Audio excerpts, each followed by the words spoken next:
Hello friends, नमस्कार। Class 11 chapter 6 work energy and power के एक और सेशन में आप सबका स्वागत है। कि पिछले कुछ सेशन से हम एनर्जी के बारे में ही डील कर रहे हैं। यहाँ पर भी मैं एनर्जी का ही डील करने वाला हूँ। क्या है आज का topic? Conservation of mechanical energy. सबसे पहले तो एक बात सोच लीजिए, मैकेनिकल एनर्जी क्या होती है? Mechanical energy is equals to potential energy plus kinetic energy. ठीक है, सबसे पहले ये दिमाग में डाल दीजिए, mechanical energy is equal to क्या है? Potential energy plus kinetic energy. उन दोनों का अगर आप एडिशन करते हो तो आपको क्या मिलता है? Mechanical energy. ठीक है, पोटेंशियल एनर्जी को मैं सोचता हूँ कि बोल दूं U। ठीक है, और काइनेटिक एनर्जी को सोचता हूँ कि बोल दूं K। ठीक है, तो मतलब कि U plus K is equals to mechanical energy. चलो, इतना दिमाग में घुसा। ठीक है, U plus K is equals to mechanical energy. ठीक है, हमने क्या पढ़ा था वर्क एनर्जी थियरम में? From work energy theorem, from work energy theorem हमने क्या पढ़ा था? दैट वर्क डन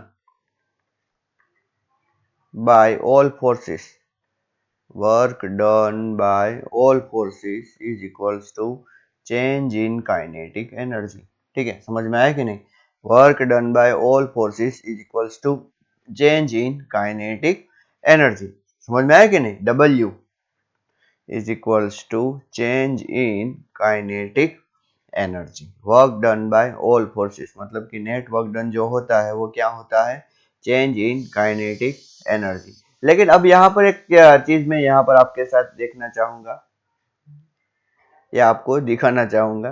देखिए, ये ब्लॉक है जो कितनी हाइट पे है? H। ठीक है, ओके। और यहाँ पर वो ब्लॉक आ गया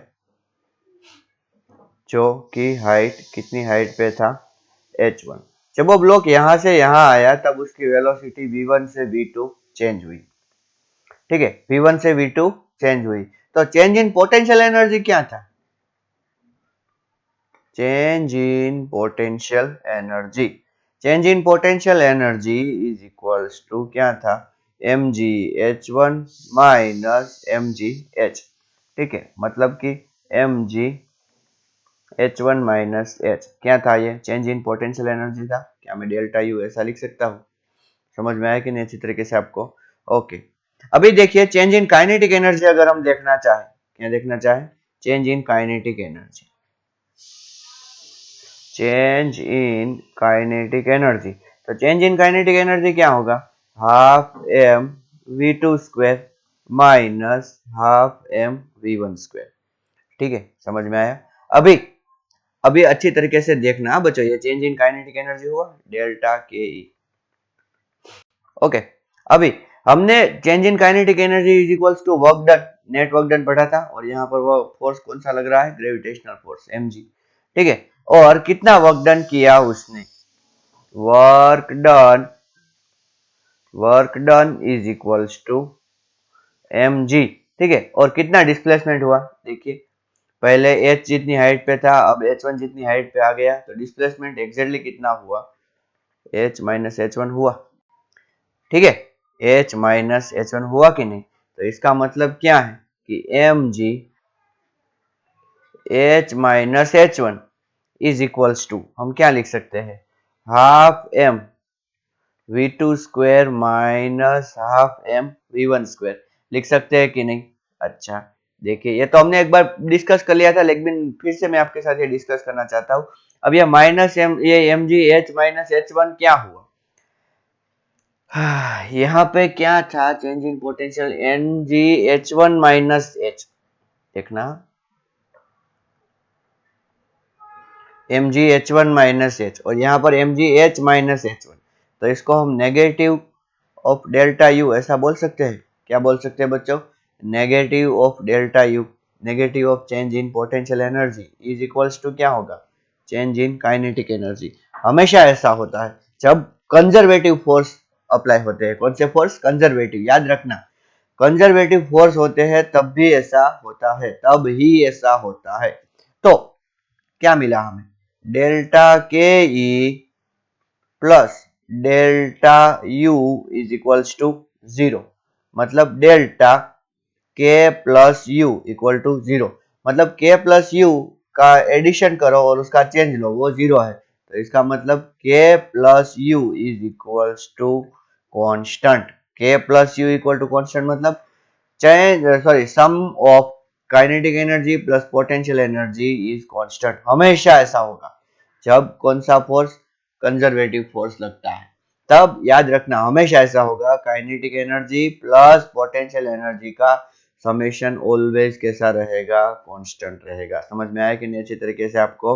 हाँ, देखिए ये था चेंज इन काइनेटिक एनर्जी, ठीक है, जो change in, sorry, change in kinetic, sorry, negative of change in potential energy था, वो हमें क्या मिला, चेंज इन काइनेटिक एनर्जी। इसलिए हम क्या बोल सकते हैं, K plus U is equals to constant. समझ में आया कि नहीं अच्छी तरीके से आपको? ठीक है, तो ये है K plus U equal to constant, इसको हम क्या बोल सकते हैं, conservation of mechanical energy. Conservation of mechanical energy, ये जब कंजर्वेटिव फोर्स लगता है तभी ये वैलिड होता है। अब एक चीज मैं आपके साथ और डिस्कस करना चाहूंगा बच्चों, देखिए यहाँ पर k plus U is equals to हमने क्या लिखा, कांस्टेंट, तो delta k plus delta U is equals to क्या मिला हमें आंसर, 0।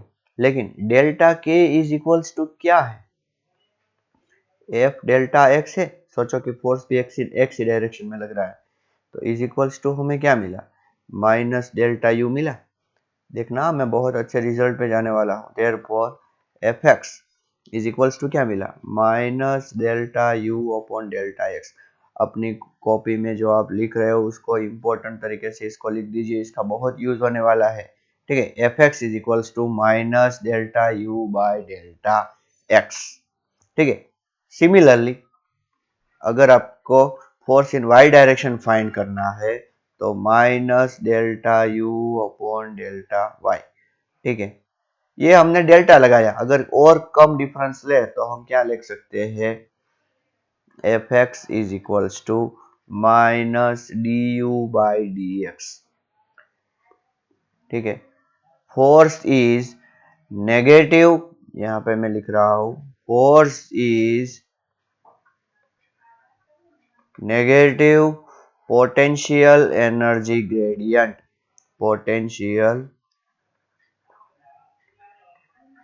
Energy gradient. आप बोलोगे सर ये ग्रेडियंट कहाँ से आया, तो बच्चों आपके लिए बिल्कुल नई चीज है। जिसके भी डिनोमिनेटर में x आएगा, x मतलब कि डिस्टेंस जिसके भी डिनोमिनेटर में आएगा, लेंथ जिसके भी डिनोमिनेटर में आएगी, उसको हम बोलेंगे ग्रेडियंट। याद रख लेना, अच्छी तरीके से पॉइंट लिखना है तो लिख भी लो। Okay, if there is a difference of distance in the denominator then it is called as the gradient. उसे क्या बोलते हैं बच्चों, ग्रेडियंट। ठीक है, ये भूलना मत। और न्यूमरेटर में कौन है, u, मतलब कि u है वो x के विथ रिस्पेक्ट टू चेंज हो रहा है, इसलिए पूरी टर्म को हम ले लेंगे u ग्रेडियंट, और u का नाम क्या है, पोटेंशियल एनर्जी, तो पोटेंशियल एनर्जी ग्रेडियंट, और उसके आगे क्या लगा हुआ है, नेगेटिव, तो नेगेटिव पोटेंशियल एनर्जी ग्रेडियंट। पहले नेगेटिव, बाद में u मतलब पोटेंशियल एनर्जी, और x तो ग्रेडियंट, तो नेगेटिव पोटेंशियल एनर्जी ग्रेडियंट, ऐसा हम लेते हैं तो हमें क्या मिलता है, फोर्स मिलता है। ठीक है, कहने का मतलब क्या है कि अगर आपको पोटेंशियल एनर्जी दी है तो आप फोर्स फाइंड कर सकते हो। ठीक है, देखिए आपको मैं आपको एक एग्जांपल दूं, u is equals to half K X square. ठीक है, अभी मैं अगर इसका डेरिवेटिव लेता हूं, नेगेटिव डेरिवेटिव, तो minus D D X of half K X square लेना पड़ेगा। ओके, अभी हाफ के बाहर निकल गया, एक्स स्क्वायर का डेरिवेटिव क्या होगा, 2x, और इधर माइनस, तो देखिए 2 2 कैंसिल हो गया और हमें क्या आंसर मिला, kx। क्या आप पहचानते हो F is equal to minus K X वाले फोर्स को, स्प्रिंग का फोर्स। ठीक है, समझ में आया कि नहीं अच्छी तरीके से आपको, mgh, u is equals to mgh, तो minus D U by D H लेते हैं। ठीक है, minus D U by D H, तो minus D D H of mgh, जिसमें से mg बाहर निकल के आएगा, dh बाई dh, तो ये 1 हो जाएगा, इधर माइनस, तो क्या आंसर आएगा माइनस mg। कहने का मतलब क्या है, देखिए कि ऑब्जेक्ट इधर है, हम उसको उधर लेके गए और ये इसको हम पॉजिटिव डायरेक्शन में ले रहे हैं, तो ये कौन सी डायरेक्शन आएगी, नेगेटिव, इसीलिए यहाँ पे क्या आया माइनस mg। वो स्प्रिंग वाले में भी बच्चों ये जो है इधर हमने खींचा, उसको ऑलरेडी स्ट्रेच किया हुआ है, ठीक है, हम इसको इधर खींच रहे हैं तो उसको रिस्टोरिंग फोर्स किधर लगेगा, इधर, ठीक है, समझ में आया कि नहीं। मतलब मेरा कहने का मतलब क्या है बच्चों, कि अगर आपको पोटेंशियल एनर्जी दी हो और आपको फोर्स फाइंड करना है तो आप उसका क्या करोगे, डेरिवेटिव लोगे, किसके विथ रिस्पेक्ट टू, डिस्टेंस के विथ रिस्पेक्ट टू, या तो उस एक्सिस के विथ रिस्पेक्ट टू जिस एक्सिस के विथ रिस्पेक्ट टू आपको फोर्स फाइंड करना है। समझ में आया कि नहीं, अच्छी तरीके से आपको इस तरह आप कर सकते हैं। और आज हमने दूसरा क्या पढ़ा, k plus U is equals to constant, हमेशा, ठीक है, लेकिन कब, जब कंजर्वेटिव फोर्स लग रहे हैं तब, ठीक है, ओनली ड्यूरिंग कंजर्वेटिव फोर्स, ठीक है। मैंने पूरा बिगाड़ दिया है बोर्ड को, लेकिन आप अच्छे से लिखना, ठीक है। आइए अब कुछ एग्जांपल इसके ऊपर के सॉल्व करते हैं। क्या है देखिए, गिवन इन फिगर 6.11, देखिए इतनी फिगर्स दी गई है, 1 2 3 4, ठीक है, आपकी टेक्स्ट बुक का सम है कौन सा, 6.3, are examples of some potential energy function in one dimension. The total energy of the particle indicated by cross in the ordinate axis, देखिए टोटल एनर्जी इतनी है, तो यहाँ पर मैं ऐसा कर देता हूँ, ये क्या है, टोटल एनर्जी, ठीक है, ओके, यहाँ पर ये लिखा हुआ है, तो ये क्या है, टोटल एनर्जी, ठीक है।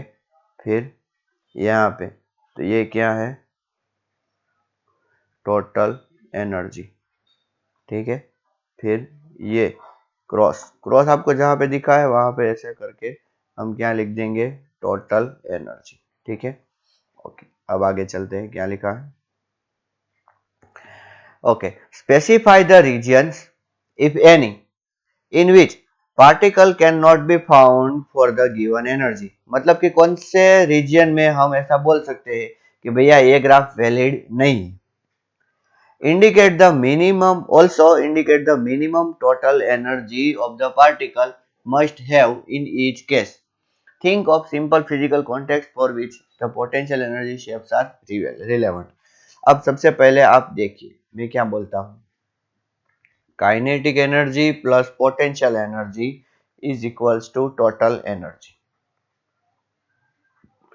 ठीक है, समझ में आया, ठीक है। अभी काइनेटिक एनर्जी का फॉर्मूला क्या है, हाफ mv², आप मेरे साथ चल रहे हो, मास ऑलवेज पॉजिटिव, वेलोसिटी अगर नेगेटिव भी है फिर भी उसका स्क्वायर करोगे तो पॉजिटिव, कहने का मतलब क्या है, kinetic energy is always positive, kinetic energy is always positive, समझ में आया कि नहीं। अभी काइनेटिक एनर्जी जो है इज इक्वल्स टू हम क्या बोल सकते हैं, total energy E minus potential energy, ठीक है, इसमें से ई कॉमन मत निकाल लेना, ई माइनस पोटेंशियल एनर्जी, समझ में आया, इस इक्वेशन में से मैंने निकाला, ठीक है। पोटेंशियल एनर्जी को हम यू या वी लिख देते हैं, चलिए, तो E minus V of X, ये क्या है, काइनेटिक एनर्जी। अभी काइनेटिक एनर्जी कैसी है, ऑलवेज पॉजिटिव, तो इसका मतलब क्या है, E minus V X should be greater than 0, therefore E should be greater than V of X. चलो इतना समझ में आया, ई क्या होना चाहिए, पोटेंशियल एनर्जी से बड़ा होना चाहिए, हमेशा नेट एनर्जी पोटेंशियल एनर्जी से कैसी होनी चाहिए, बड़ी, या तो इज इक्वल टू 0 समझ लो, तो नेट एनर्जी या तो कितनी होनी चाहिए, पोटेंशियल एनर्जी जितनी या उससे बड़ी। चलो आपके पास 10 रुपये होने चाहिए या उससे ज्यादा होने चाहिए, तो आपके पास मिनिमम कितने पैसे होने चाहिए। चलो मैंने फिर से बोला, मैंने कुछ बोला समझे, अगर आप समझ गए तो अच्छी बात है, फिर से बोलता हूँ, आपके पास या तो 10 रुपये होने चाहिए या उससे ज्यादा होने चाहिए, तो आपके पास मिनिमम कितने पैसे होने चाहिए, आप बोलोगे सर हमारे पास मिनिमम 10 होने चाहिए, तो यहाँ पर देखिए ये एनर्जी, टोटल एनर्जी ये या तो V ऑफ एक्स जितनी होनी चाहिए या उससे बड़ी होनी चाहिए। तो मतलब कि मिनिमम कितनी होनी चाहिए, E minimum is equals to V of X बोल सकते हैं। ओके, अभी देखिए हम कंडीशन देखते हैं कि कहां पर पार्टिकल एग्जिस्ट नहीं कर रहा। देखिए ये जो ग्राफ है ना बच्चों, ये जो हमें ब्लू वाला ग्राफ दिया गया है, ये किसका ग्राफ दिया गया है, ये हमें ग्राफ दिया गया है पोटेंशियल एनर्जी का। तो इस वाले रीजन में, ये वाला जो मैं अभी ऐसे शेडिंग कर रहा हूं, इस वाले रीजन में V यहाँ पर है, ये क्या है V, ठीक है। और ये क्या है टोटल एनर्जी, कौन बड़ा V या E, E बड़ा, तो क्या E बड़ा होना चाहिए। अच्छा चलो, तो कहने का मतलब क्या है कि ठीक है यहाँ पर ये वैलिड है, ये कैसा रीजन है वैलिड, और ये कैसा रीजन है इनवैलिड। क्यों इनवैलिड, देखिए यहाँ पर V ऑफ एक्स ऐसा है, और ये क्या है, ये टोटल एनर्जी, ये मैंने जो लाइन ड्रॉ की है ये, तो टोटल एनर्जी और पोटेंशियल एनर्जी बढ़ गई किससे, टोटल एनर्जी से। तो इसका मतलब क्या है, ये पॉसिबल नहीं हो सकता। समझ में आया कि नहीं अच्छी तरीके से आपको। देखिए पोटेंशियल एनर्जी की वैल्यू ये V0 है, बाद में ये कितनी हो गई जीरो पोटेंशियल एनर्जी हो गई। समझ में आया ना अच्छी तरीके से आपको। अब पोटेंशियल एनर्जी जब कम हो गई तो हाँ ऐसा पॉसिबल है कि पोटेंशियल एनर्जी कम हो, लेकिन पोटेंशियल एनर्जी टोटल एनर्जी से ज्यादा हो ऐसा पॉसिबल नहीं हो सकता। मतलब कि ये रीजन वैलिड नहीं। ये रीजन का मतलब क्या है कि x greater than a, x greater than a में आप पार्टिकल फाइंड नहीं कर सकते। आप कहां पर पार्टिकल फाइंड कर सकते हो, समझ में आ रहा है आपको, आप वहां पर पार्टिकल फाइंड कर सकते हो जहां पर टोटल एनर्जी पोटेंशियल एनर्जी से कम हो। दूसरा ग्राफ देखिए, ये जो है ये टोटल एनर्जी, और ये जो ग्राफ है ये पोटेंशियल एनर्जी का ग्राफ है। तो इसका मतलब क्या है कि सभी जगह पर पोटेंशियल एनर्जी टोटल एनर्जी से ज्यादा दी गई है, जो कि वैलिड नहीं है। तो इसका मतलब x equals to minus infinity to infinity, ये रीजन पूरा कैसा है नॉट वैलिड है। कैसा है नॉट वैलिड। समझ में आया अच्छे तरीके से आपको। ओके, मतलब कि यहाँ पर किसी भी जगह पर पार्टिकल एग्जिस्ट नहीं कर सकता। अभी देखिए ये पोटेंशियल एनर्जी ज्यादा है, ये टोटल एनर्जी का जो ग्राफ मैंने पहले से ड्रॉ करके रखा है।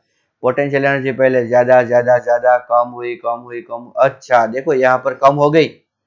तो मतलब कि ये जो रीजन है इतना रीजन, ये कैसा रीजन है, ये वैलिड रीजन है। तो ये जो पूरा रीजन है यहाँ, ये पूरा रीजन कैसा है इनवैलिड। क्यों, क्योंकि यहाँ पर पोटेंशियल एनर्जी ज्यादा हो गई किससे, टोटल एनर्जी से। तो ये जो इनवैलिड रीजन है, ये मैंने पहला इनवैलिड रीजन दिखा, वो कौन सा होगा कि x लेस देन a, और ये x ग्रेटर देन b। समझ में आया कि नहीं, वहां पर आपको पार्टिकल नहीं मिलेगा। तीसरा ग्राफ, सॉरी लास्ट वन देखिए, यहाँ पर देखिए टोटल एनर्जी दिख रही है आपको। ओके चलिए, ये एनर्जी कम है तो मतलब कि ये वाला वैलिड है। फिर बढ़ गई बढ़ गई बढ़ गई बढ़ गई बढ़ गई, तो ये वाला इनवैलिड है। फिर यहाँ कम हो गई, तो इसका मतलब क्या है कि ये वाला वैलिड है। फिर देखो देखो देखो, यहाँ बढ़ गई तो ये वाला इनवैलिड है, और ये वाला अच्छा वैलिड है भैया। समझ में आया कि नहीं अच्छे तरीके से आपको। ओके, तो इसका मतलब क्या है कि वैलिड ग्राफ कौन और इनवैलिड कौन कौन से है, -a/2 और -b/2 के बीच का कैसा है इनवैलिड, और a/2 और b/2 के बीच का भी इनवैलिड है। हमें वही तो फाइंड करना है कि कहां पर पार्टिकल एग्जिस्ट नहीं हो सकता। मतलब कि जहां जहां भी मैंने ऐसा बोला है ना कि इनवैलिड है, तो वहां वहां पार्टिकल एग्जिस्ट नहीं हो सकता। समझ में आया कि नहीं अच्छी तरीके से आपको। ओके, फिर एक चीज हमें और भी पूछी थी बच्चों, क्या पूछी थी, indicate the minimum total energy of the particle must have in each case. देखिए मिनिमम पोटेंशियल एनर्जी ना, सॉरी मिनिमम टोटल एनर्जी। देखिए हम ऐसा अगर ले ले कि काइनेटिक एनर्जी अगर जीरो है, काइनेटिक एनर्जी अगर जीरो है तो पोटेंशियल एनर्जी की मिनिमम वैल्यू जहां पे होगी वो होगी टोटल एनर्जी। समझ में आया कि नहीं? Total energy is equals to, sorry, total energy की कैसी वैल्यू, मिनिमम वैल्यू कहां पर होगी, जहां पर मिनिमम पोटेंशियल एनर्जी होगी। काइनेटिक एनर्जी तो सोचो हम जीरो ही सोच लेते हैं, हमें पता नहीं है काइनेटिक एनर्जी, तो उसकी मिनिमम वैल्यू कितनी होती है, जीरो। तो इसका मतलब वो तो जीरो सोच लिया। अभी पोटेंशियल एनर्जी की मिनिमम वैल्यू इस ग्राफ में, पहले वाले ग्राफ में जीरो है, तो इसका मतलब मिनिमम एनर्जी कितनी, जीरो पॉसिबल हो सकती है। ठीक है, फिर दूसरे में देखिए यहाँ V जीरो है, टोटल एनर्जी ये है, तो इसकी मिनिमम वैल्यू कितनी है, जितनी ये मिनिमम वैल्यू होगी, सोचो कि ये V1 है तो ये होगी, क्या होगी, ये minimum possible energy, minimum possible energy. ठीक है, अभी तीसरा ग्राफ देखें तो उसमें मिनिमम वैल्यू कौन सी है, ये है V1, तो इसका मतलब ये होगी क्या, मिनिमम पॉसिबल एनर्जी। ओके, और यहाँ पर तो ये होगी मिनिमम पॉसिबल। देखो मैं क्या बोल रहा हूँ, आपके पास दो पॉकेट है, एक पॉकेट में आप 100 रुपीज रखते हो, दूसरे में आप कुछ नहीं रखते, तो आपके पास टोटल कितना हो गया, 100 रुपीज। ठीक है, अब इस पॉकेट में जितना ज्यादा रुपीज होगा उतनी यहाँ पे ज्यादा इनकम होगी। तो यहाँ पर तो पता ही है कि ये तो खाली है, ठीक है, लेकिन हम दूसरे पॉकेट के बारे में अगर सोचे तो दूसरे पॉकेट मतलब हमें ऐसा सोचना है कि जो भी पैसा होगा वो शायद पॉसिबल है कि एक ही पॉकेट में होगा, वो लेफ्ट वाले पॉकेट में। अब उसमें भी मिनिमम पैसा कितना है, सोचो कि उसमें भी मिनिमम पैसा 50 है, उससे कम हो ही नहीं सकता। ठीक है, तो इसका मतलब आपके पास टोटल कितना पैसा होगा, मिनिमम 50। ठीक है, इस यही तो मैंने बात की कि ये जो लेफ्ट वाला पॉकेट मतलब पोटेंशियल, राइट वाला पॉकेट मतलब काइनेटिक एनर्जी। ठीक है, समझ में आया कि नहीं, इस तरीके से। ठीक है, ओके, आइए अब नेक्स्ट सम सॉल्व करते हैं। क्या है, when a conservative force does a positive work on the body, the potential energy of the body increases, decreases और रिमेन कांस्टेंट। कैसे पता चलेगा, आइए देखते हैं। हमने वो बात की थी कि किसी बॉडी को हम गिराते हैं, चलिए उसकी वेलोसिटी जीरो है। ठीक है, बहुत डायरेक्ट समझ में आ जाएगा बच्चों। जब वो गिर रहा है तो यहाँ पर वेलोसिटी क्या होगी, ये सोचो V1 है तो यहाँ पर वेलोसिटी ग्रेटर देन V1 तो होगी, पक्का ग्रेटर देन V1 होगी। ठीक है, जब वो गिर रहा है तो उसकी हाइट कम हो रही है कि नहीं, ओके, हाइट कम हो रही है, मतलब पोटेंशियल एनर्जी क्या हो रही है, डिक्रीज हो रही है। अच्छा, ग्रेविटेशनल फोर्स किधर लग रहा है, नीचे, और डिस्प्लेसमेंट भी किधर हो रहा है, नीचे, तो इसका मतलब ये वर्क डन कैसा हुआ, पॉजिटिव। वर्क डन पॉजिटिव हुआ तो पोटेंशियल एनर्जी में क्या आया, डिक्रीमेंट। ठीक है, और काइनेटिक एनर्जी में क्या आया, इंक्रीमेंट। ठीक है, भूलना मत, जब वर्क डन पॉजिटिव होगा ना, वर्क डन पॉजिटिव बाय कौन सा फोर्स, कंजर्वेटिव, कंजर्वेटिव फोर्स, तब change in kinetic energy will be greater than zero and change in potential energy will be less than zero।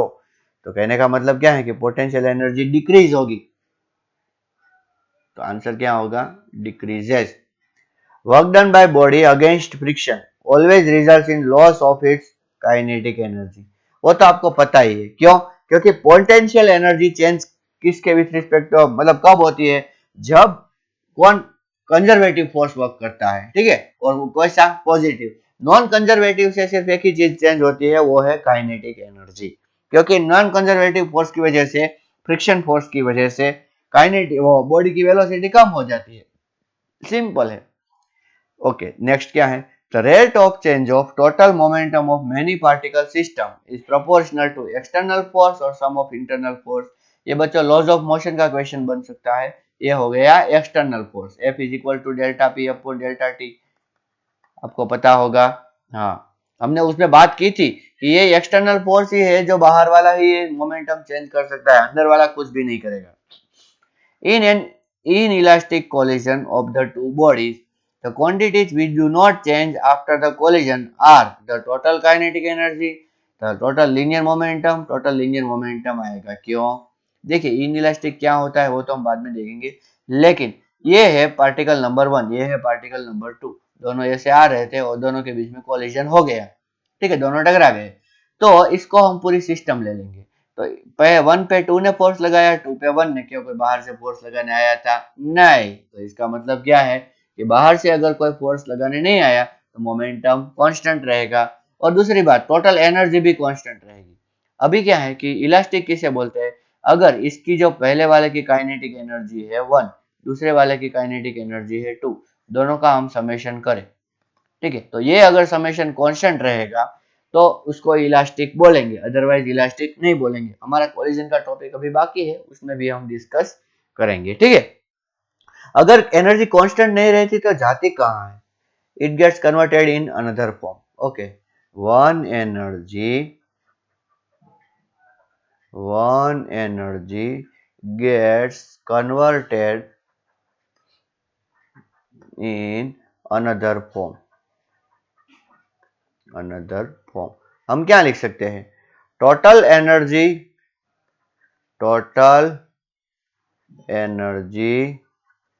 Of universe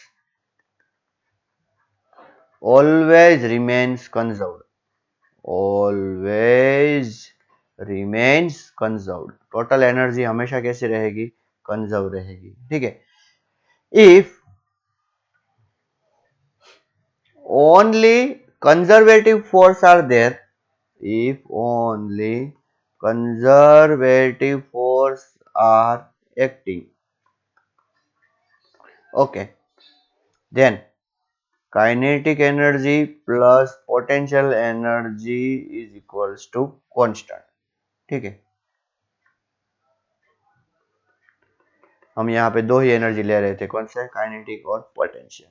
if conservative and non conservative दोनों force लग रही है, conservative और non conservative दोनों force लग रहे हैं, force are acting, दोनों अगर लग रहे हैं तो क्या होगा,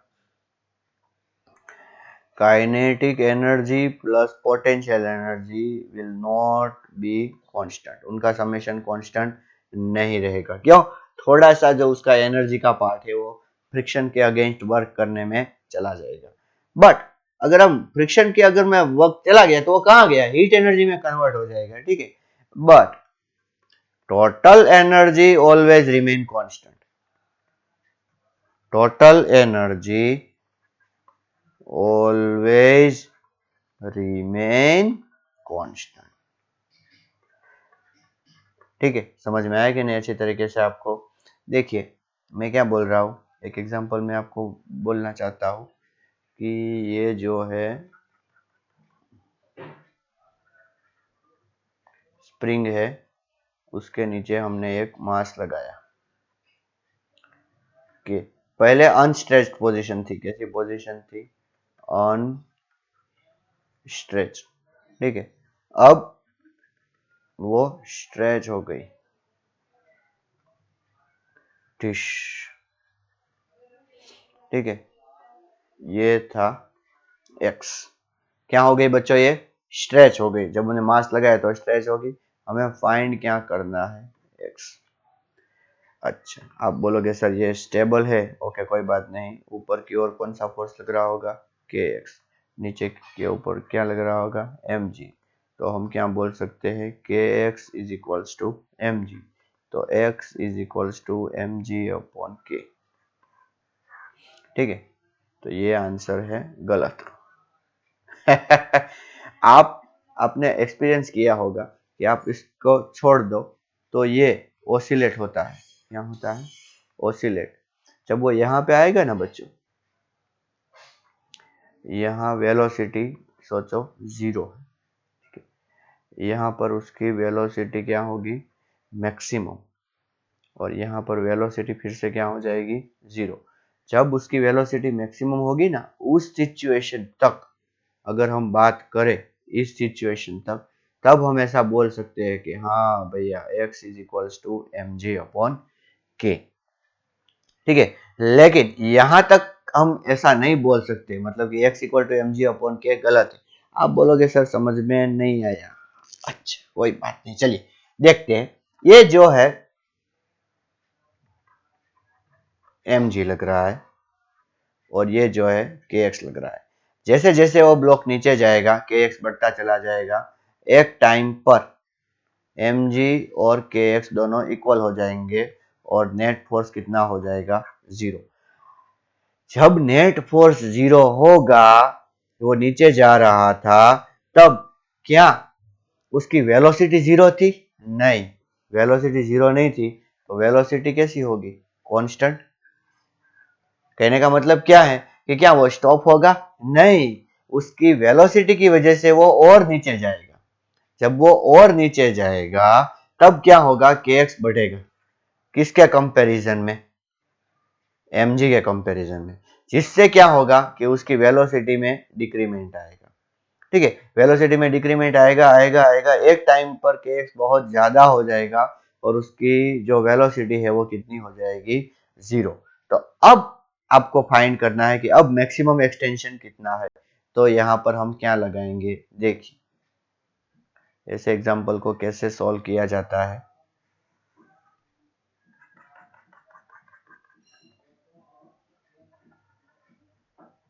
ये हो गया मास m और उसकी वेलोसिटी यहाँ पे कितनी है? 0। ठीक है, इसको हम रेफरेंस लेवल ले सकते हैं। क्या ले सकते हैं बच्चों? Reference level. ठीक है, ओके, रेफरेंस लेवल ले सकते हैं, मतलब कि यहाँ पर पोटेंशियल एनर्जी कितनी है? 0। ओके, अब एक्सटेंड होके यहाँ पे आ गया। तो एक्सटेंशन कितना हुआ? x जितना हुआ। और कौन से डायरेक्शन में हुआ? नीचे की डायरेक्शन में हुआ। ओके, कोई बात नहीं। यहाँ पर भी वेलोसिटी कितनी है? 0। ठीक है, हमें क्या पता है? Kinetic energy plus potential energy is equals to constant. तो इस पोजीशन को हम 1 ले लेंगे, इस पोजीशन को हम 2 ले लेंगे। तो इसका मतलब kinetic energy plus potential energy 1 is equals to kinetic energy plus potential energy 2। अच्छी तरीके से देखना। हाँ बच्चों, काइनेटिक एनर्जी आप बोलोगे सर 0, पोटेंशियल एनर्जी चलो 0। पोटेंशियल एनर्जी दो टाइप की होती है, एक तो स्प्रिंग की, तो स्प्रिंग की भी 0, और ये रेफरेंस लेवल है इसलिए mgh वाला वो भी 0। ओके, तो यहाँ पर काइनेटिक एनर्जी 0। यहाँ पर पोटेंशियल एनर्जी तो दो टाइप की होती है, एक हाफ के एक्स स्क्वायर, समझे, और एक mgx। लेकिन वो माइनस क्यों? क्योंकि रेफरेंस लेवल से आप नीचे गए। अच्छा, तो क्या हुआ? mgx is equals to half K X square. तो x कट हुआ और आपको क्या मिला?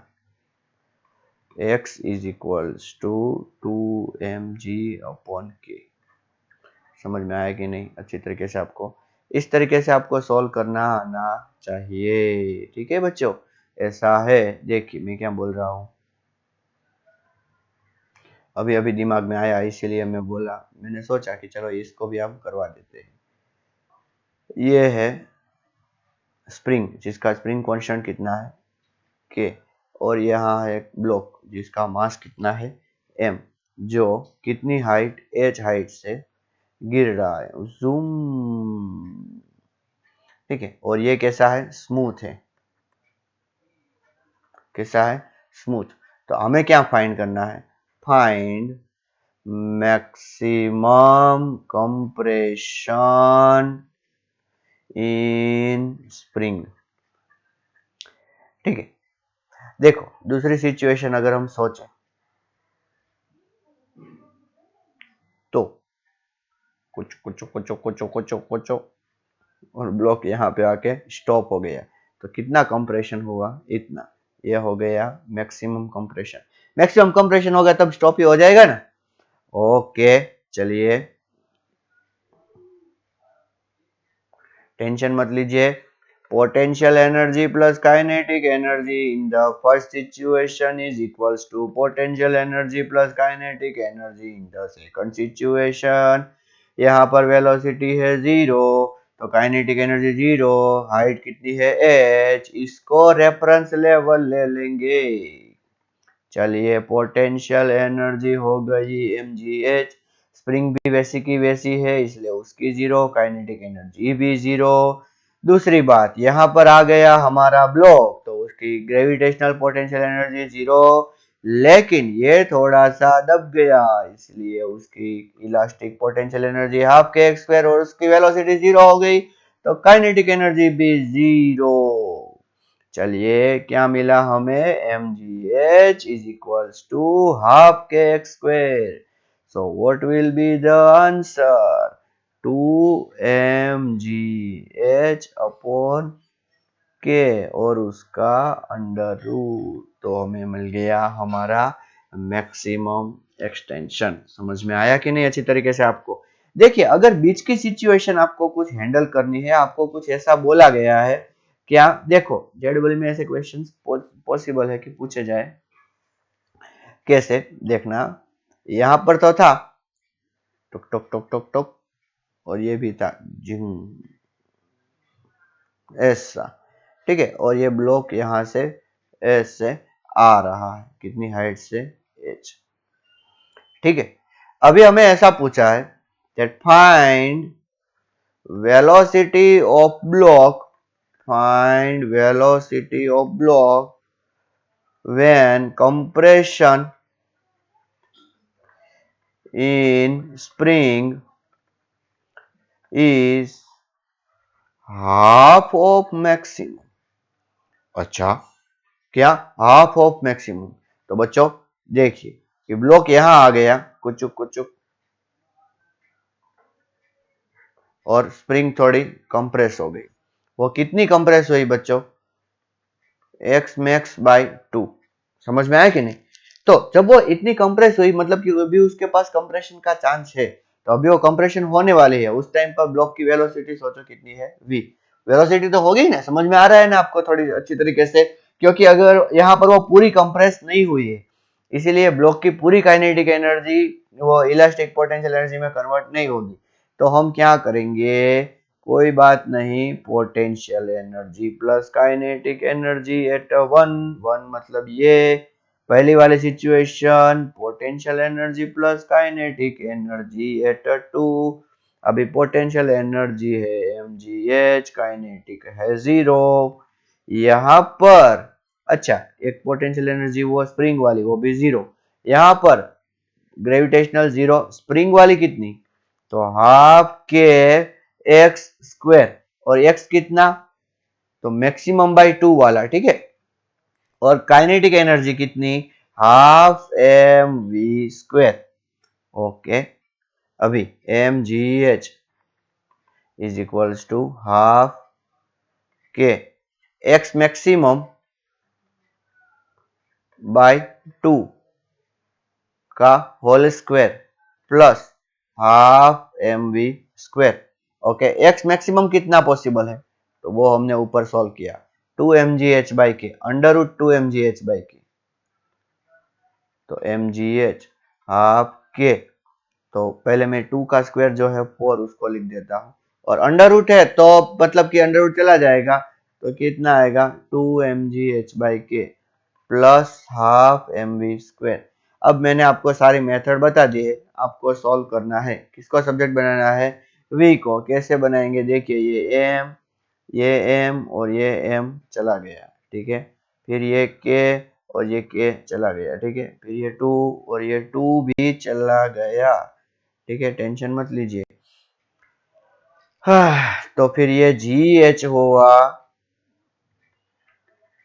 ओके, फिर ये कितना हुआ, GH बाई 4 हुआ, GH by 4 is equals to, sorry ये क्या मैं लिख रहा हूँ, प्लस हाफ वी स्क्वायर। अभी GH minus GH by 4 is equals to 3GH by 4 is equals to half V square. तो यहाँ पर 2 कट गया, तो आंसर हमारा क्या आएगा, v is equals to root 3/2 GH। समझ में आएगा नहीं अच्छी तरीके से आपको? तो इस तरह आप सारे एग्जाम्पल सॉल्व कर सकते हो। एक चीज हम और डिस्कस करना चाहेंगे बच्चों, थोड़ा वीडियो लंबा जा रहा है लेकिन देखिए मैं एक चीज डिस्कस करना चाहूंगा, stable, unstable and neutral equilibrium. ठीक है बच्चों, ये बहुत अच्छा टॉपिक है, प्लीज इसको देखिए। Stable, unstable and neutral equilibrium. सबसे पहले तो एट इक्विलिब्रियम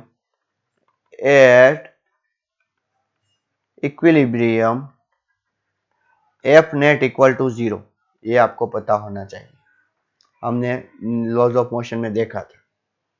अभी एफ इज इक्वल्स टू क्या, minus D U by D X है, अगर सिर्फ एक्स की बात करें तो 0 is equals to minus D U by D X हो गया।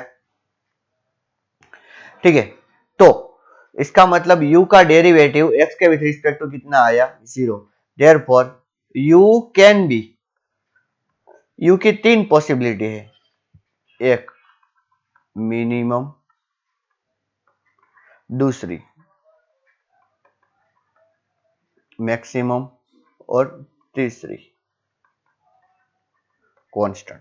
अच्छा आप बोलोगे सर कुछ समझ में नहीं आया, देखिए हम अगर ux का ग्राफ बनाए, कौन सा ux, ठीक है ux का ग्राफ में ऐसा बनाता हूं,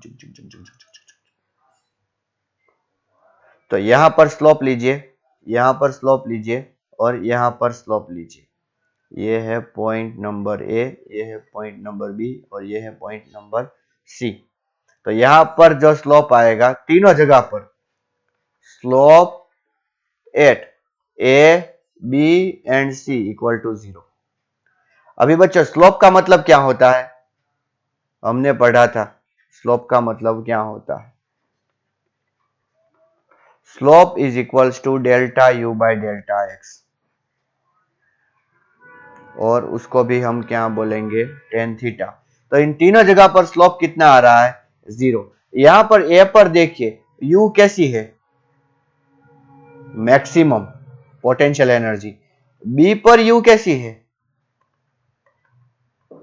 मिनिमम, और सी पर u कैसी है, कांस्टेंट। ग्राफ में से आपको दिख रहा है, ठीक है।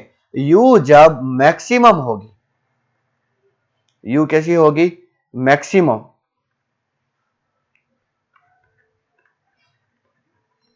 व्हेन u इज मैक्सिमम, तो वो होगा अनस्टेबल इक्विलिब्रियम।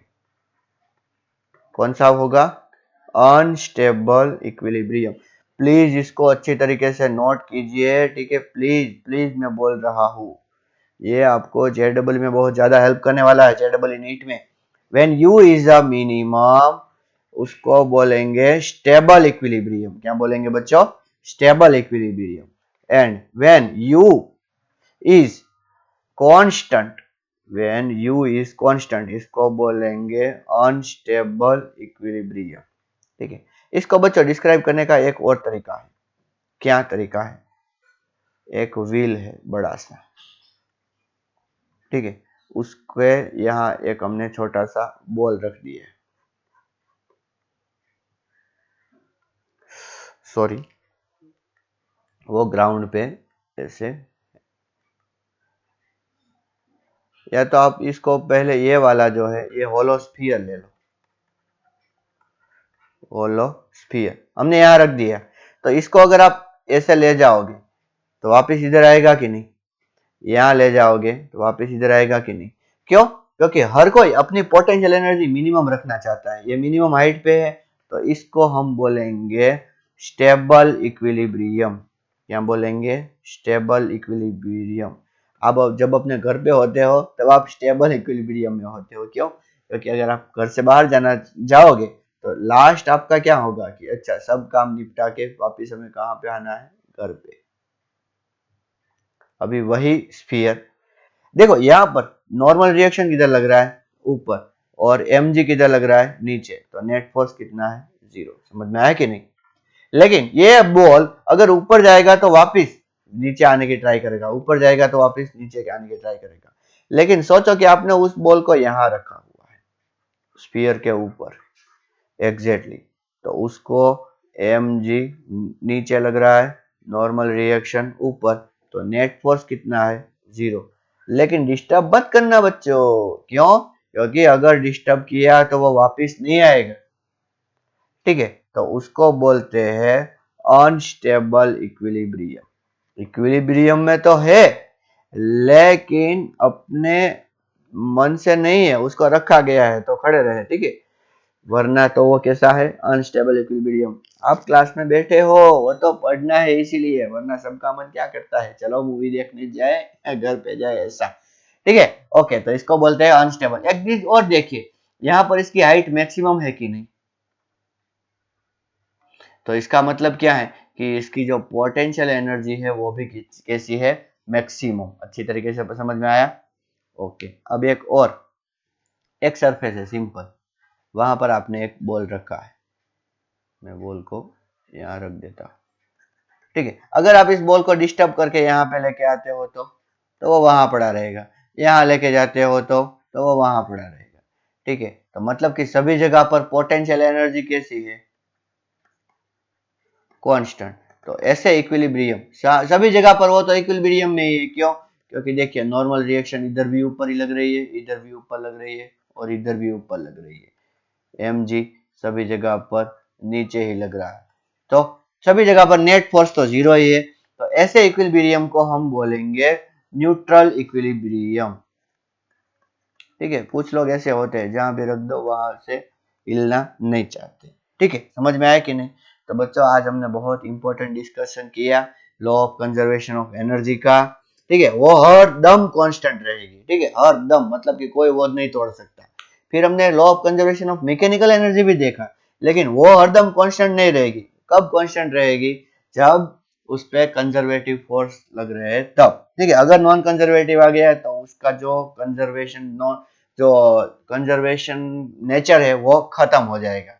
फिर हमने देखे इक्विलिब्रियम, और एक बहुत इंपॉर्टेंट रिलेशन मैंने आपको बोला था, क्या, F is equals to minus du/dx।